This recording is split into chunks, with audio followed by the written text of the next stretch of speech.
Anda kembali di Newsroom pemirsa, pihak Roy Suryo memperlihatkan potongan video penangkapan oleh Polda Metro Jaya dalam sidang pra-peradilan. Dalam video tersebut, polisi masuk ke rumah Roy Suryo dan terlibat perdebatan.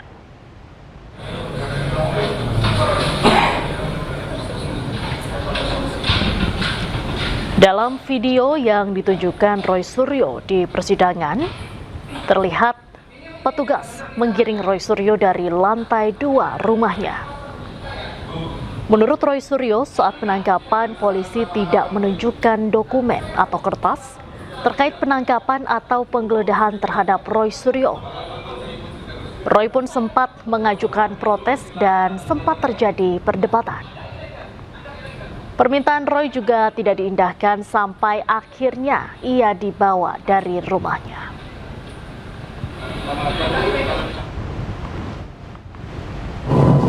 Oh ya, terima kasih. Kubu Roy Suryo juga mengajukan 3 saksi dalam sidang pra-peradilan hari ini. Para saksi dinilai Roy bisa membuktikan penangkapan dan penggeledahan yang dilakukan Polda Metro Jaya kepada dirinya tidak sesuai prosedur. Selain itu, kubu Roy juga mengajukan 1 ahli dan menghadirkan barang bukti termasuk rekaman kamera pengawas. Berbohong menurut memang saksi-saksinya itu yang jelas ada yang memang dari rumah ya, dan ada yang mengetahui saat di Polda Metro Jaya ya, dan itu saksi yang memang ada di tempat kejadian. Pihak security tidak kita jadikan saksi ya. Kenapa? Karena pihak security itu tidak, sekuritas saja tidak berani masuk rumah, mereka hanya di bawah ya gitu. Jadi mereka percuma kalau nanti kita ajukan jadi saksi, kita juga nggak mau membohongi masyarakat. Kalau memang mereka tidak ada di atas, ya mereka nggak tahu. Nah, kebetulan saksi ini ada di kejadian ketika di atas ya, ketika menyaksikan betul saya tidak boleh ganti baju, saya tidak boleh cuci muka, mandi saja nggak boleh, cuci muka aja nggak boleh, apalagi mandi. Pada sidang sebelumnya, Polda Metro Jaya menegaskan sudah mengantongi surat tugas dan juga surat izin penggeledahan. Kuasa hukum Polda Metro Jaya meminta hakim menolak seluruh permohonan Roy Suryo.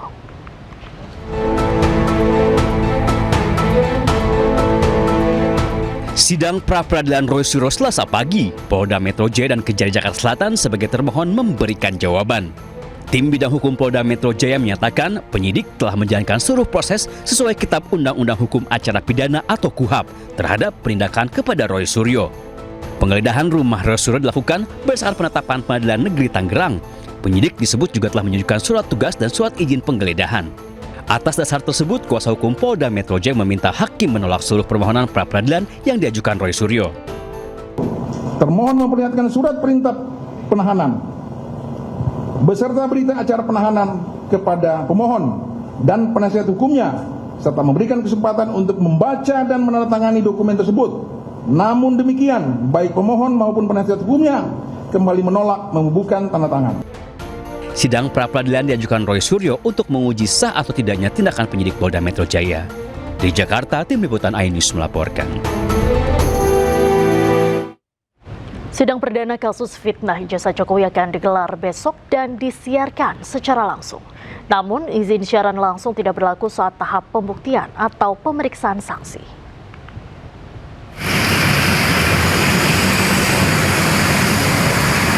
Hal tersebut diungkapkan oleh juru bicara Pengadilan Negeri Jakarta Timur Immanuel di kantor Pengadilan Negeri Jakarta Timur. Izin siaran langsung hanya berlaku pada tahapan tertentu, seperti pembacaan dakwaan, eksepsi, putusan sela, pembacaan tuntutan, pledoi, hingga pembacaan putusan akhir. Media tidak diperkenankan melakukan siaran langsung saat tahap pembuktian atau pemeriksaan saksi. Hal tersebut sesuai dengan aturan undang-undang yang menyatakan keterangan para saksi tidak saling mendengar. Terkait persidangan atas nama Tifauzia Tiasumah atau kita kenal dengan Dr. Tifa yang telah terjadwal besok jam 9 pagi tanggal 2 Juli 2026 tetap sebagaimana yang sudah ditetapkan oleh Majelis Hakim. Kemudian dalam koordinasi terakhir dengan pimpinan maupun Majelis Hakim, bagi rekan-rekan media yang besok melakukan peliputan, sepanjang persidangan untuk pembacaan dakwaan, eksepsi atau perlawanan apabila ada sampai dengan putusan sela, juga untuk persidangan pembacaan tuntutan, pledoi sampai dengan putusan akhir, Pengadilan Negeri Jakarta Timur telah memperkenankan agar awak media melakukan peliputan secara live. Namun dalam tahap pembuktian nantinya dari Pengadilan Jakarta Timur menyatakan tidak diperkenankan live karena memang oleh undang-undang keterangan para saksi tidak saling mendengar. Sidang perdana kasus fitnah ijazah Jokowi akan digelar besok dan disiarkan secara langsung, kecuali saat tahap pembuktian atau pemeriksaan saksi. Untuk membahasnya lebih dalam, kami telah terhubung dengan kuasa hukum Roy Suryo, Abdul Ghafur Sangaji, dan kuasa hukum Jokowi, Rifai Kusumanegara. Selamat malam, Bung Sangaji dan Bung Rifai. Selamat malam, Mbak Diandra. Selamat malam, Bang Rifai. Baik, saya ke Bung Sangaji terlebih dahulu. Bung, sidang perdana besok ini kan dinyatakan terbuka untuk umum, tetapi nanti pada agenda pemeriksaan saksi atau pembuktian ini akan dilaksanakan tidak boleh disiarkan secara langsung. Artinya nanti jika Jokowi hadir, pemeriksaannya tidak akan disiarkan secara langsung. Ya, jadi gini Mbak Diandra ya, asas peradilan kita itu adalah asas peradilan yang terbuka untuk umum. Itu prinsip dasar di dalam Undang-Undang Kekuasaan Kehakiman dan di dalam KUHP.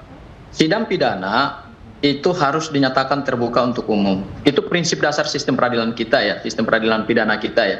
Kecuali tertutup untuk beberapa jenis tindak pidana. Seperti tindak pidana yang berhubungan dengan kesusilaan, tindak pidana yang berhubungan dengan pidana anak, atau anak yang berhadapan dengan persoalan hukum. Kemudian juga kalau dalam perdata ada namanya gugatan perceraian. Itu juga tidak boleh dibuka untuk umum. Nah, saya melihat bahwa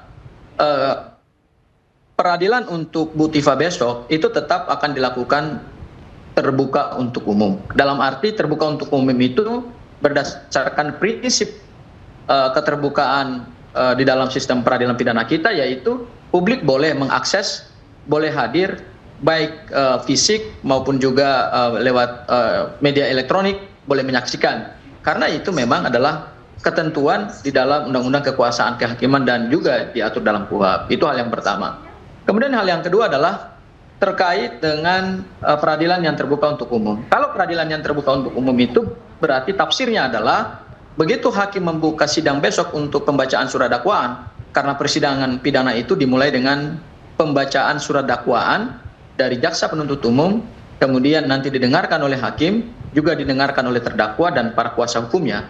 Dan sidang itu akan dinyatakan terbuka untuk umum sehingga tidak boleh ada pembatasan akses ya, baik kepada siapapun ya. Semua warga negara Indonesia mempunyai hak untuk kemudian hadir dalam persidangan dan menyaksikan persidangan. Baik. Nah, persoalan kita adalah ini ternyata ada pembatasan dari sisi media ya. Tetapi prinsip dasarnya tetap sama, bahwa ini terbuka untuk umum, tetapi kemudian ada pembatasan oleh media, dan ini yang kemudian menjadi debatable kita semua gitu.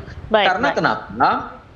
Kalau alasannya adalah saksi tidak boleh saling mendengarkan satu keterangan dengan keterangan yang lain, di dalam beberapa persidangan yang pernah diselenggarakan dan beberapa kasus yang kasus-kasus pidana besar, itu ternyata tetap dibolehkan kok untuk live streaming, untuk media juga menyiarkan secara langsung kepada publik, sebagai bagian dari satu, asas keterbukaan informasi kepada publik, kemudian yang kedua, implementasi lebih lanjut dari prinsip sidang terbuka kepada umum dalam sistem peradilan pidana kita. Jadi kalau asas terbuka dalam sistem peradilan pidana kita itu kemudian harus diterjemahkan secara lebih progresif oleh pengadilan, bahwa jangan membatasi hanya pada mereka-mereka yang hadir saja di dalam ruang sidang, tetapi dengan kecanggihan teknologi itu bisa kok dilakukan lewat streaming. Dan kita punya beberapa kasus ya, ambil contoh kasus yang paling besar adalah kasusnya Jessica Kumala Wongso. Itu disiarkan sampai kemudian tengah malam dan publik mengetahui apa yang menjadi fakta persidangan. Baik, Bung Rifai, bagaimana tanggapannya? Tadi kan disampaikan tidak boleh ada pembatasan akses, kemudian juga di kasus-kasus pidana besar lainnya ini disiarkan secara langsung begitu di televisi. Anda tanggapannya bagaimana?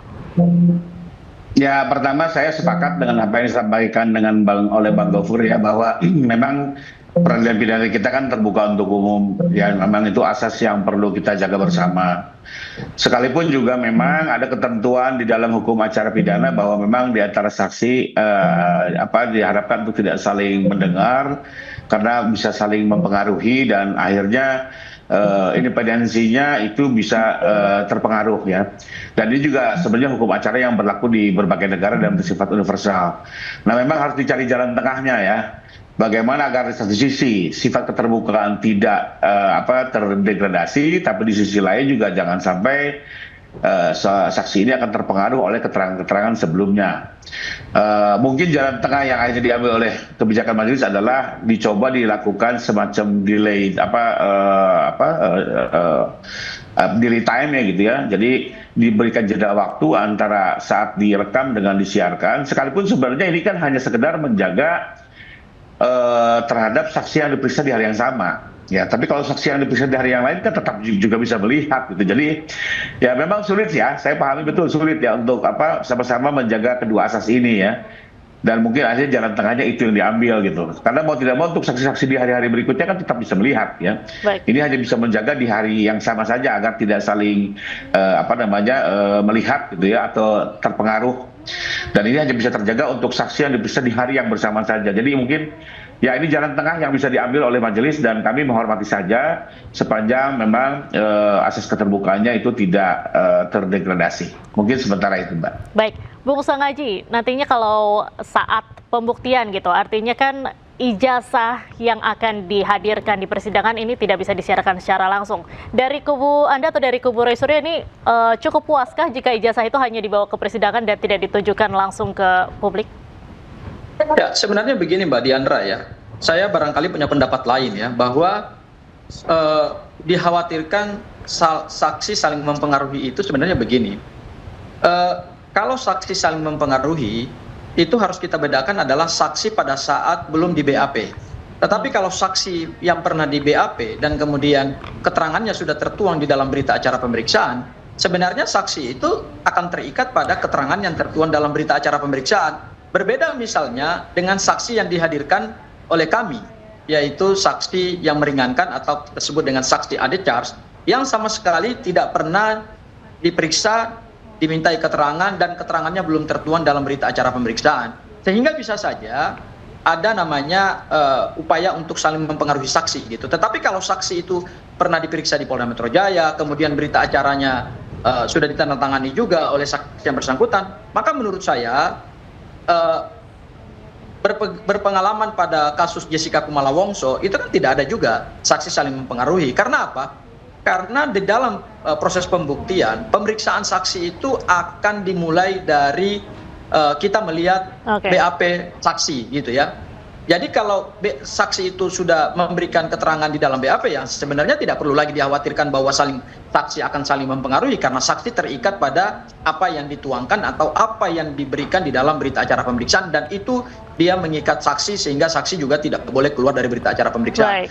Jadi menurut saya kekhawatiran itu berlebihan ya dan kita punya pengalaman dalam kasus Jessica Kumala Wongso kecuali untuk saksi-saksi yang tidak pernah dimintai keterangan. Saya ambil contoh misalnya dalam sidang pra peradilan kami hari ini. Bung ada 3 Sangaji, saksi kami hadirkan. soal Ya, ijazah gimana nih kalau nggak ditunjukkan ke publik secara langsung, puas atau nggak kubu Anda? Ya akhirnya kan menurut saya publik kan selama ini kan pengen tahu ijazah Pak Jokowi itu seperti apa sih dan publik juga pengen mendengar bagaimana sih keterangan Pak Joko Widodo di dalam persidangan gitu ya. Apakah keterangan Pak Jokowi akan mempengaruhi keterangan saksi yang lain? Menurut saya tidak. Sepanjang keterangan saksi-saksi itu memang sudah terikat pada keterangan di dalam berita acara pemeriksaan. Kecuali barangkali untuk kami ya, saksi-saksi yang tidak pernah dimintai keterangan dalam berita acara pemeriksaan sehingga mungkin saja mereka akan terpengaruh. Tetapi saya pastikan kualitas keterangan yang dihadirkan oleh Pak Jokowi kan akan berbeda dengan saksi dari kami. Jadi tidak mungkin akan saling mempengaruhi gitu. Baik. Ya. Jadi kalau pembuktian ijazah Pak Joko Widodo kemudian ada pembatasan terhadap akses media, saya kira pada akhirnya ya kita mundur beberapa langkah ke belakang lagi gitu. Baik. Di saat kontrol media sudah begitu kuat di dalam sistem peradilan pidana kita dan kita lihat perkara-perkara pidana besar seperti pembunuhan Jessica Kumala Wongso yang dilakukan oleh Jessica, mohon maaf, dalam kasus Cyanida, kemudian juga Verdi Sambo. Begitu proses pembuktian semua terbuka kepada publik dan di detik-detik itu, di hari-hari itu pasti publik pengen tahu dong karena selama ini kan bertahun-tahun. Baik, kita sudah mendapatkan poinnya Bung Sangaji. Baik, Bung Rifai, silakan tanggapan Anda singkat saja. Ya, terkait apakah ijazah akan ditunjukkan, Secara kebetulan ya ada update terbaru ya. Kami tadi siang bertemu dengan Pak Jokowi di Jakarta. Dan kami mendiskusikan terkait persiapan perkara. Jadi baru beberapa jam berlalu nih ya. Kami pastikan Pak Jokowi akan menghadiri persidangan di Pengadilan Negeri Jakarta Timur dan akan membawa ijazah SD dan SMP, termasuk menunjukkan keempat ijazahnya yang juga sedang dalam penguasaan kejaksaan, ijazah SMA dan S1, semuanya akan ditunjukkan di persidangan karena pertama Pak Jokowi melihat inilah forum yang terhormat untuk bisa menunjukkan ijazah ini kepada publik dan diharapkan juga nanti media-media yang hadir bisa menyiarkan sekalipun dengan tadi delay time-nya itu ya. Tapi paling tidak Pak Jokowi sudah bisa menunjukkan seluruh ijazahnya dan dari tangan beliau langsung, tentunya dengan izin hakim karena ini di dalam forum persidangan.